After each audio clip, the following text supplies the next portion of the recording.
Welcome back to my channel, everyone. If you're new here, my name is Tia, and today we are going to talk about all the books that I read in March. So total, I read 11 books in April, which is pretty good. It's definitely on the higher end for me, like for sure. So it was a really good reading month.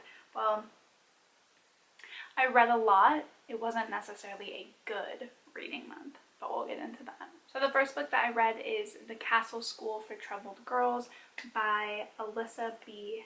Scheinmel. So this book is about a girl who, her best friend dies. Not a spoiler, it's like the whole premise of the book. Her best friend dies, and she starts acting, obviously, out of grief. She starts not going to school and develops some mental health disorders and the likes. And so her parents sent her off to this school. And then her and her roommate there hear music out of the window, and so they escape and try to figure out what's going on. It sounds like a thriller. I went into it thinking it was a thriller. It's not. A lot of reviews have given it lower ratings because it's marked as a thriller on Goodreads. I think, yep, it is marked as a thriller on Goodreads. But it's not actually a thriller. So I think a lot of people were expecting one thing and delivered another. I was one of them. But I gave this book 4.5 stars, like in that range somewhere. I was very pleasantly surprised by this book. I personally think that the mental health representation is amazing. So obviously she goes to the school for troubled girls. Each one of them has some different or some sort of mental health disorder, and I thought all of them, while not all of them are ones I can speak on the representation of and the accuracy of, the ones that I could, I thought were really, really accurate and portrayed in a healthy way and a nice way, and I thought that it was very good representation, at least the ones that I can speak on. I do feel like there were a couple parts where the story kind of slowed down and got a little boring, and it could have been cut down maybe like a handful of pages, honestly. But that's just nitpicking at that point. Overall, I loved it. I really connected with the main character, and I really felt for her grief and what she was going through. So highly recommend it, but just know it's not a thriller. And that one actually came out March 2nd. I read that one through NetGalley, so that one actually did come out last month as well. If you are interested to pick it up, it is out now. Then I read The Extraordinaries by TJ Klune. This one I only gave 3 stars. I'm really excited for a lot of the things that TJ Klune is doing now, and I really want to pick up a lot of their stories coming out in the next year or so. But this series, I know it's a series, I think the second book's coming out this year, just wasn't really for me. I'm not a big fan of superhero stuff. Considering this came out in June, it does kind of,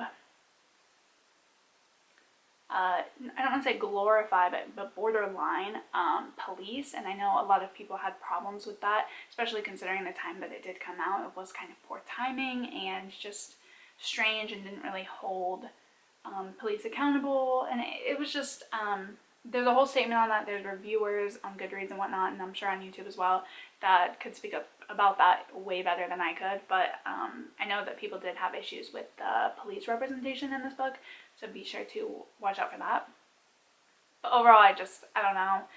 I just wasn't, God, I honestly like barely remember it. I was like trying to like think of how I felt about it, but I also read a very similar book already this month in April, so I'm kind of getting them confused. I don't really often read superhero books, and I read 2 in like a 1-month span, so I'm getting them a little bit mixed up, but that just shows, I guess, just average read for me. Then I read the Bare Naked book by Kathy Stinson, which came out originally in 1986, I want to say, and they actually just redid it and are republishing it this year to make it way more inclusive. This is a children's book that just talks about body parts and owning bodily autonomy and just understanding, you know, like what body parts are, and not just like being ashamed of anything or calling anything like these strange names like wee and all these like weird things, you know, like just showing kids like it's okay, like this is your body. And at first I'm pretty sure it was all just like white people, and there wasn't really a lot of like discussion on gender or anything like that. And now I give this a full 5 stars. I really, really love and appreciate it. It talks about gender fluidity, the visuals. There's so many different types of beautiful people, and it talks about disability. It talks about, well, it depicts, I guess, just so many different races and cultures, ethnicities, like types of people, and it was just beautiful. I really, really liked it, and I'm glad that they redid it because I think it is important and something that we don't really talk about enough. I feel like in publishing, especially with children's books, the need to redo them and revamp them up to actually be useful for children being raised in this time period. And now that I feel like hopefully as a society are becoming more open-minded and just appreciating people and who they are, want to be more, if that makes any sense. So loved that. Then I'm not going to talk too much about these ones because they are books that I read for my NetGalley vlog, which I will leave up in the cards. I always forget which site it is, but I did read those for that vlog, so I'm not going to like talk about them too much. But I read The Mall by Megan McCafferty, which I gave 2 stars. I thought it was pretty average, a little bit below average, didn't really capture my attention, didn't connect with the main character, nothing like that. If you want like a synopsis and more about it, like I said, I'll have the vlog up there somewhere. Then I read Lobizona by Romina Garber. This was another one I gave 2 stars. It was kind of a knockoff Harry Potter for me. It just wasn't what I was expecting and what I wanted going into it, and I'm super disappointed about that. But I did love the writing itself, so I'm definitely going to be on the lookout for more of Romina Garber's works. But this story, this world, just definitely not for me. Then I read The Black Friend on Being a Better White Person by Frederick Joseph. This is a young adult nonfiction for white people on how to be a better white friend, shockingly enough. And I give it a 5 star. I think that it's a really, really good, accessible way for younger audiences to better themselves. It's told in a really trendy fashion, and I think that it would capture the attention of younger audiences a lot better than typical nonfiction kind of that's out right now on the same topic. Because this, in my opinion, would be targeted to like really young adult, It was very kind of baseline, borderline. I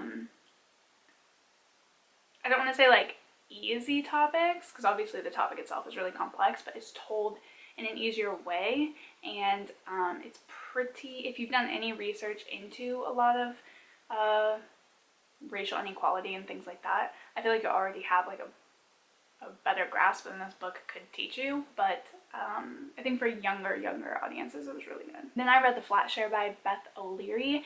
I actually read The Switch by Beth O'Leary last year, I want to say, and I gave it, I think, 3 stars. It was really basic for me. And it just wasn't a story that I like really connected with. But I know I saw on BookTube all the time people always talking about The Flatshare, and so I wanted to finally give The Flatshare a chance, even though The Switch just didn't work for me. And I actually ended up really, really liking it. I gave it a 4 star. I loved the relationship. I think it was really healthy. I think that they gave each other really good boundaries and had really good communication. I think the story itself was really cute and unique, and it's made me very excited for Beth O'Leary's next story, The Road Share, which I think is coming out later this year, if I'm not mistaken. Then I read Playing with Fire, which is about a girl who her house burnt down when she was a 11-year-old, I want to say, and her baby brother ended up passing from that incident. And then this is her when she's 17 or 18, and she's going hiking in Oregon with one of her friends. I think it's on a date. I think it's a coworker, but they're on a date. I didn't realize it was a date until like 75% of the way through, by the way. So if you're expecting like any sort of romance, don't. But they're on a hike and a fire ends up breaking out, which is not very uncommon for Oregon, let me tell you, like incidental or not. So we have a lot of fires. Anyways, so they end up getting like stuck because of the fire, and it's their kind of survival story trying to escape the fire in the forest. I gave this 1 star. I thought this was really, really bad. Considering this is like an adventure thriller novel and it's only like 250 pages or something like that, very short.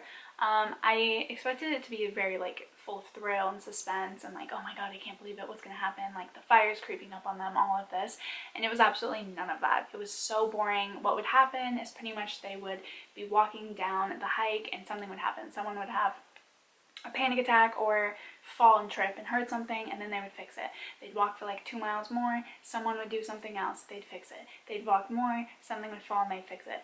And it was just so like same old, it was ridiculous. And then I just felt like it was unrealistic as well. Like a helicopter comes to like help them, and then they just end up dropping like a bag with a note on it that's like, meet us here. And I just feel like that's just like kind of strange, because then they like, I don't know, that just seems so strange and convenient for me and just like weird.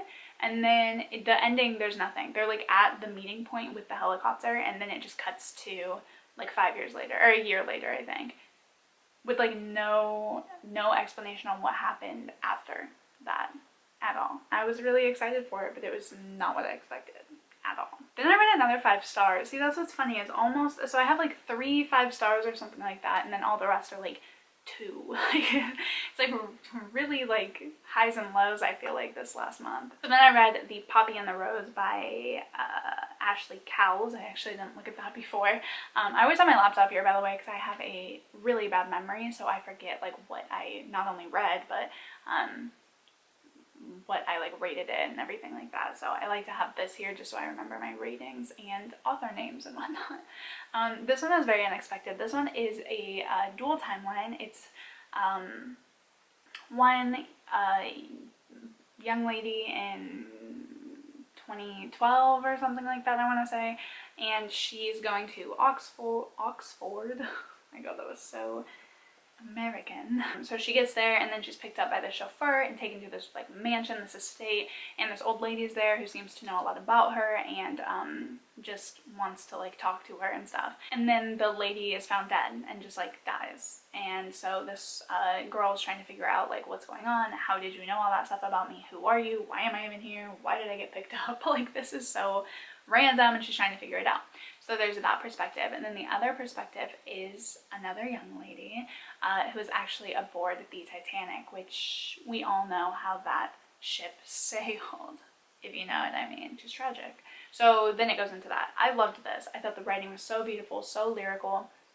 I definitely had issues with it. It's not like it was, for me, a perfect book, but I did really connect with the characters. I loved it. The woman that is actually aboard the Titanic in the story is based off of the Kodiak girl, who was actually a photographer, a real woman who was actually on the Titanic, who was a famous photographer. As with any like dual perspective, dual timeline, not timeline alone, but dual perspective story, there's always gonna be, I feel like, a side that you don't relate to or don't connect with as much, and for me that was definitely the woman in 2012. I was so obsessed with what was happening in the 1912 perspective, just because obviously knowing what happens with the Titanic, it caused me to have a lot of anticipation, because I was like, okay, but I know that's gonna happen, I know it's gonna happen. It's like you would think it would almost like ruin it, but because I connected with the character so much, I was like, I wonder what's gonna happen to her. Like, it was very suspenseful, very well done. The writing was absolutely beautiful. I'm just really learning about myself that I actually love like historical fiction,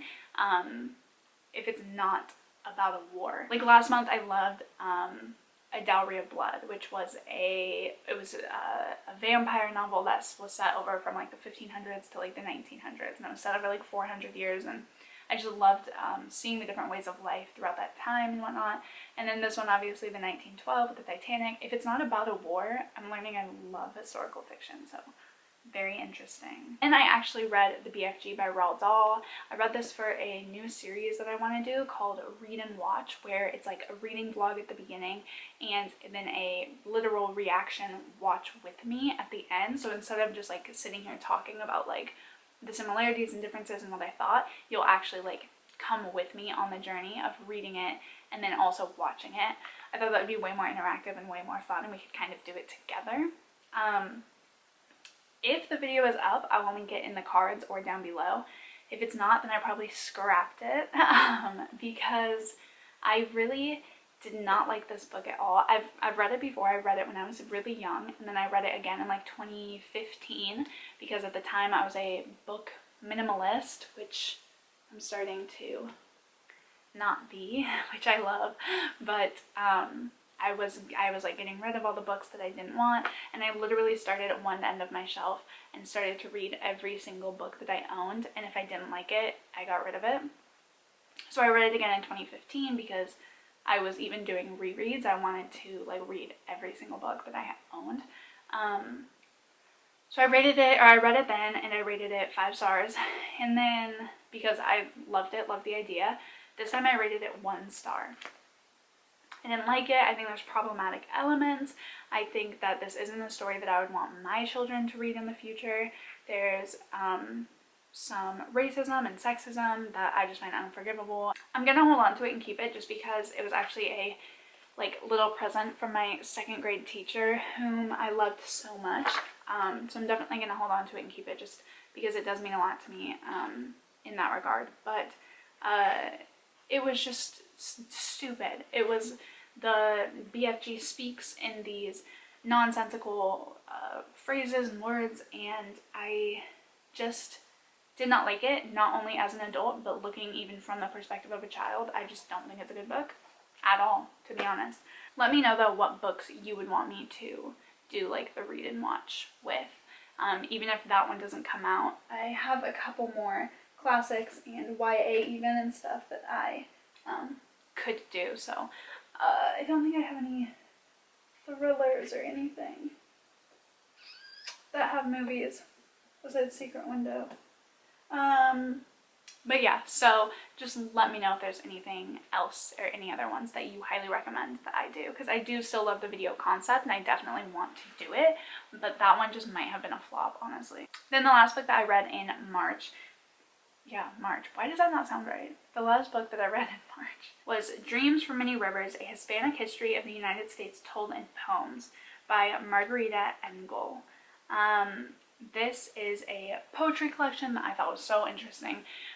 This is a poetry collection, obviously about Hispanic history, and it starts at the beginning, like a long time ago, and as it progresses, you get to more current time. So it's told in chronological order, which I found very interesting. It's told in parts, and I loved that concept and idea because we're able to see how